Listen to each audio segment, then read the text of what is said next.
Hello gengs.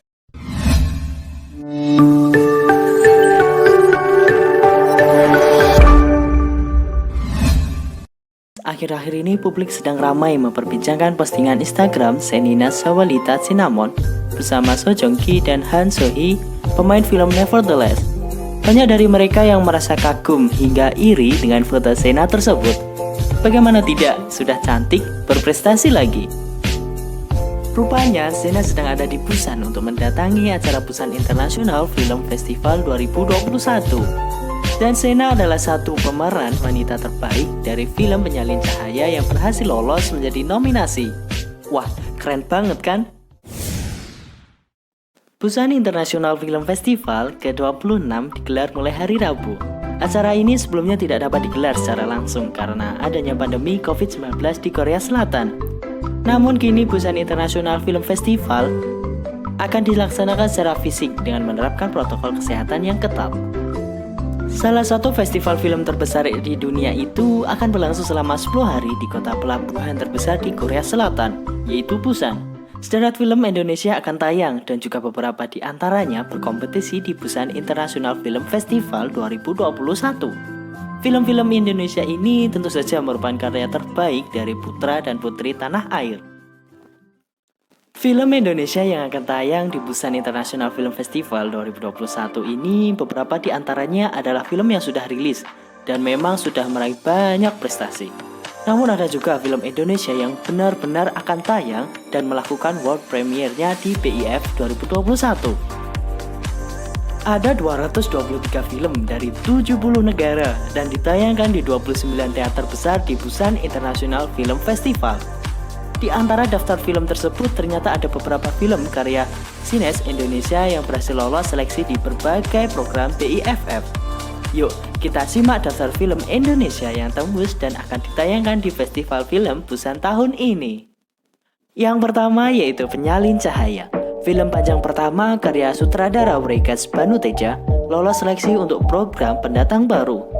Menggandeng Shenina Cinnamon sebagai pemeran utama, film ini membahas isu kekerasan seksual di lingkup pendidikan.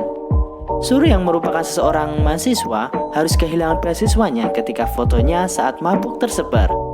Ia tidak tahu sama sekali apa yang terjadi padanya dan meminta bantuan temannya yang seorang tukang fotokopi untuk membantunya. Yang kedua yaitu Laut Memanggilku.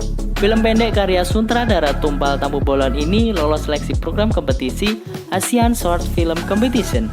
Tidak hanya itu, dalam program tersebut, film Laut Memanggilku akan bersaing dengan 9 film pendek dari berbagai negara di Asia lainnya. Film ini menceritakan tentang kisah anak kecil yang memiliki kerinduan mendalam dan hanya bisa mengungkapkan rasa tersebut kepada laut. Yang ketiga yaitu Yuni. Yuni masuk dalam program A Window on Asian Cinema di Busan International Film Festival 2021. Film ini disutradarai oleh salah satu sutradara perempuan terbaik di Indonesia, Camilla Andini. Yuni mengangkat isu yang relevan di kehidupan perempuan Indonesia, yaitu halangan dalam meraih mimpi karena dipaksa untuk menikah. Menceritakan kisah gadis remaja, film Yuni mengambil latar budaya Banten yang masih cukup tradisional. Film ini menjadi representasi perempuan di daerah terpencil di Indonesia yang tak punya pilihan untuk bermimpi.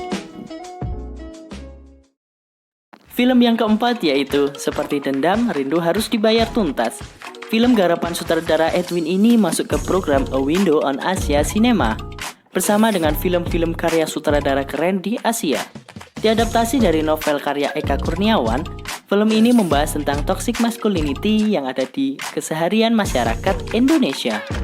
Film ini dinilai mampu membahas isu yang penting di masyarakat Indonesia, bahkan dunia, lewat cerita yang sederhana.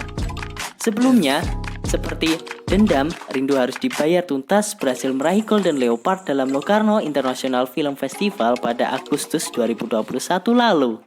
Yang terakhir yaitu Marlina, si pembunuh dalam 4 babak. Film karya sutradara perempuan Mauli Surya mewakili Indonesia untuk program Wonder Woman's Movie. Program tersebut menyorot film-film karya sutradara perempuan terbaik dari berbagai negara di Asia. Film Marlina si pembunuh dalam 4 babak sendiri menceritakan perjalanan seorang perempuan penyintas kekerasan untuk mendapatkan keadilan. Nah, itu dia sederet film yang berhasil masuk di nominasi Busan International Film Festival 2021. Daftar film tersebut menjadi bukti bahwa film karya anak bangsa Indonesia kini semakin menunjukkan taringnya di festival film internasional.